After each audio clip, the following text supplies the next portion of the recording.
Hey YouTube, what the hell is up? Welcome back to the channel and to the unedited series. And if you're new here, occasionally I make these unedited videos, and I've decided to make it into a little bit of a series because I like doing them. And there's three reasons why I actually think they're good to do. And the first is that I find them quite challenging, and it's quite difficult to do it in one take. It's quite difficult to be engaging on camera.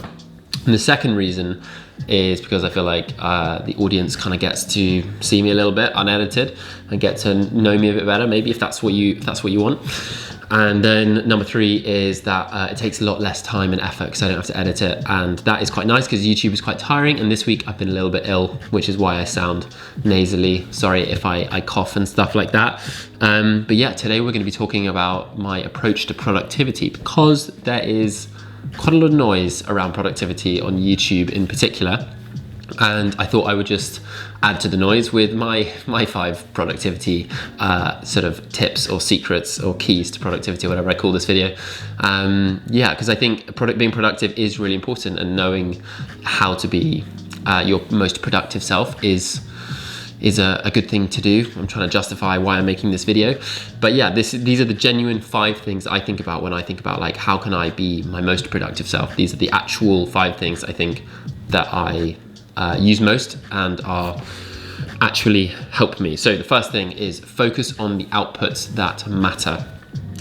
So for example, making these, we're trying to be successful on YouTube. The only thing that actually matters is the YouTube video. So no matter how much time I spend writing a script or making a thumbnail or connecting with other creators, which all might be good things to do and might help me, the only thing that actually will move me forwards in terms of being successful on YouTube really is posting YouTube videos. That is the output that matters.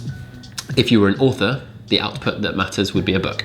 If you are a football striker, the only output that would matter would be goals. And if you're a student revising at university, we often think that the output that matters would just be hours spent revising, and actually I think the output that matters really is like quality of revision, not just pure hours. So I think we can often get distracted by the things that don't really matter, which is why I just really like this thing. Focus on the output that matters, the thing that's actually going to drive you forwards, which kind of leads me on to number 2, which is on a given day, I just think about what is the one thing that I can do today that is going to move the needle. That's the term that I use, move the needle. And I know it's not a very unoriginal term. Lots of people use it. But on a given day, I just think, what is going to move the needle for me? Because you can so easily spend time or waste time at doing things that aren't going to move you forwards. And that kind of phrase just like helps me think, okay, what's actually going to get me to the next level, or just get me a little bit further along. Number 3 is using rules. So for example, with my YouTube videos, I have a rule that I make or post one video every Sunday. This rule really works. I haven't missed one for quite a while now. Maybe 25 weeks or something, or 24 weeks or something like that. And that rule, the more I don't break it, the harder it becomes to break, because it becomes more and more of a tradition and things like that.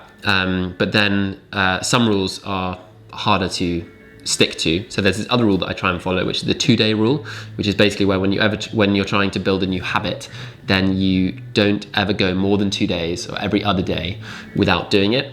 And I've been quite ill this week, so I haven't done. I'm trying to do it with exercise, and so I never go more than 2 days without exercising. And yeah, I have not done that this week because I've been a little bit ill.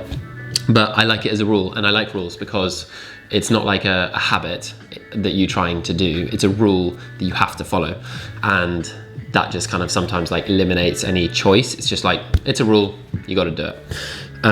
Number 4, not particularly unique. Try and find it fun. So I generally just find I'm most productive when I'm doing things that I actually enjoy and find fun, and ideally if you can make it exciting as well. Like I find YouTube and the internet really exciting just because there's so much possibility, and that really motivates me.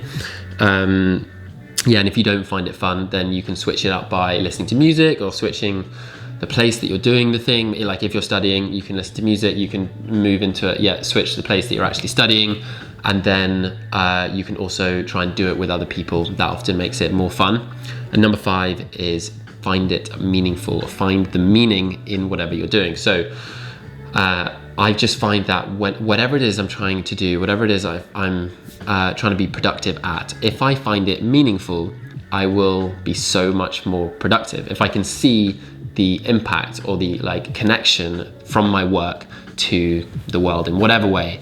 And it can be really, really difficult to find the meaning, especially if you're doing something like studying at university or a job that you don't particularly enjoy. But you can find the meaning if you try and connect what you're doing to some kind of impact in the world. And yeah, and if you're not finding it meaningful, maybe then it means you need to switch it up a little bit, because yeah, since I started making YouTube videos, for example, which I find quite meaningful, I just like my productivity is just like gone through the roof. So yeah, find it meaningful. The last thing that I wanted to mention is, I know I said 5 and I'm doing 5. This is more just like an add-on, which is something to be aware of, which is Parkinson's law, which is just that work expands to fill the time that you allocate it. So if you give yourself a day to do something, it'll take you a day. And yeah, there's a quote that I quite like, which is related to this, which is that if you want something done, give it to a busy person, because when you've got nothing to do, nothing on, you're much less productive. And busy people generally just like do things, they just squeeze it in and they do it. And yeah, I find that really to be true. Right now I am quite busy and I find I'm a lot more productive with my time. And then when I was in like lockdown 1, for example, in 2020, I had nothing to do and I just did nothing, because it's really hard to get stuff done when you've got nothing on, counterintuitively. Otherwise, yeah, I think that's it. So the 5 things were focusing on the outputs that matter, doing the one thing today that will move the needle, use rules, find it fun, find it meaningful, and then being aware that work expands to fill the time that you allocate it. I think that is everything. Thanks so much for watching, and I will see you in the next one. Sorry for the nasally voice and the ill vibes in this video, but yeah, thanks so much, man. Not man, that was weird. You're all a group of people.